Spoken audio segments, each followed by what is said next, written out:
doctor Hien আজিৰ তাৰিখত এই জগতখনত আমাৰ ভাষাত বহুত তথ্য যোৱা আজিকালি আমাৰ গাঁৱৰ ফালে মই দেখিছোঁ 2-4 লোকে ভুলেই হওক বা শুদ্ধই হওক অসমীয়া লিখিবলৈ চেষ্টা কৰে আৰু 2-4 জ্ঞানী আৰু অসমীয়া ভাষা বেছি জনা লোকে বা শুদ্ধকে জনা লোকে এলপি স্কুলখনৰ ল'ৰাটোৰ কথা ভাবি তৈয়াৰ কৰা নাই কিয়ক প্ৰেছ ক্লাবৰ উদ্যোগত বৃহত্তৰ কিয়কবাসী ৰাইজৰ সহযোগত প্ৰথম কিয়ক গ্ৰন্থমেলা 2023 স্থান ধনী কবি বিনন্দ চন্দ্ৰ বৰুৱা সোঁৱৰণী ক্ষেত্ৰ কিয়ক হাইস্কুল খেলপথাৰ তাৰিখ 22ৰ পৰা 26 ডিচেম্বৰ 2023 কৃতজ্ঞ কমলজ্যোতি গগৈ ডাঙৰীয়া কাকোজান মহাবিদ্যালয় গৌৰৱান্বিত কৰিছে আমি ছাৰৰ ওচৰত আন্তৰিক কৃতজ্ঞতা আৰু ধন্যবাদ নিবেদন কৰিছোঁ আমি শেষ পৰ্যায়লৈ আগবাঢ়ি যাম তাৰ প্ৰাক মুহূৰ্তত আয়োজক সমিতিৰ সন্মানীয় সভাপতি তথা আজি যিগৰাকী ব্যক্তিৰ দুখন গ্ৰন্থ শুভ উন্মোচন কৰা হৈছে ডক্টৰ অকণ চন্দ্ৰ তিয়কবাসী ৰাইজে মিলিত প্ৰচেষ্টাৰে পোনপ্ৰথমবাৰ গ্ৰন্থমেলা আয়োজন কৰিছে মই তিয়কবাসী ৰাইজলৈ আন্তৰিক অভিনন্দন জ্ঞাপন কৰিছোঁ আৰু প্ৰেছ ক্লাবকো অভিনন্দন জ্ঞাপন কৰিছোঁ কাৰণ খুব এটা মহৎ পদক্ষেপ লৈছে কাৰণ গ্ৰন্থৰ যোগেদিয়ে মানুহৰ মনত এটা শক্তিশালী যোগাত্মক দৃষ্টিভংগী গঢ় দিব লাগিব আৰু উঠি অহা প্ৰজন্মক শক্তিশালী ৰূপত সজাই তুলিব লাগিব মানৱীয় দৃষ্টিভংগীৰে সজাই তুলিব লাগিব আৰু তেখেতসকলক সবলীকৰণ কৰাৰ বাবে গ্ৰন্থৰ যোগেদিহে আমি প্ৰয়াস কৰিব লাগিব গতিকে যুগে যুগে এই প্ৰচেষ্টা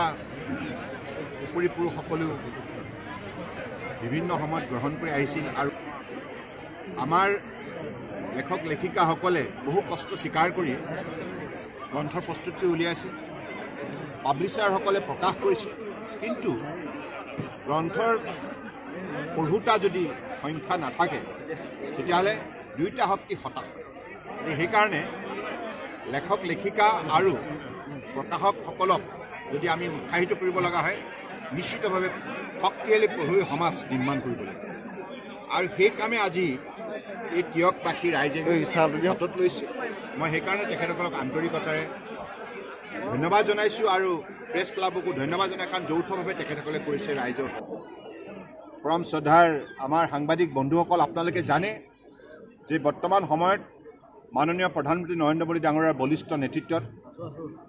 ভাৰতবৰ্ষই বিশ্বৰ খুব কম সময়ৰ ভিতৰতে 2014 চনত 10ম স্থানত আছিল কংগ্ৰেছৰ কাৰ্যকালত কিন্তু সেইখন ভাৰতবৰ্ষ যিটো দুৰ্বল অৱস্থাত আছিল বিশ্বৰ বুকুত সেই ভাৰতবৰ্ষক পুনৰ সুন্দৰ ৰূপত সজাই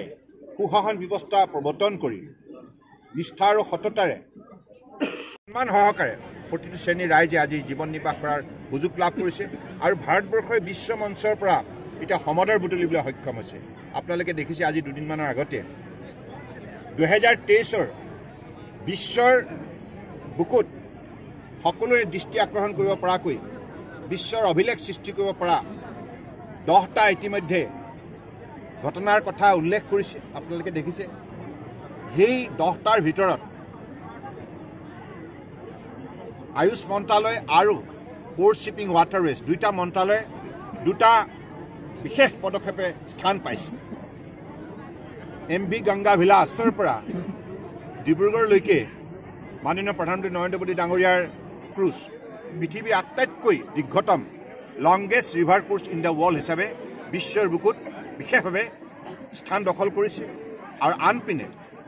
21 জুন তাৰিখে আন্তঃৰাষ্ট্ৰীয় যোগ দিৱস নিউয়ৰ্কত মাননীয় প্ৰধানমন্ত্ৰী নৰেন্দ্ৰ মোদী ডাঙৰীয়াৰ নেতৃত্বত যি যোগ দিৱস পালন কৰা হৈছে সেই যোগ দিৱসত 135খন দেশৰ প্ৰতিনিধিয়ে অংশগ্ৰহণ কৰি বিশ্বৰ অভিলেখ সৃষ্টি কৰিছে গতিকে দুইটা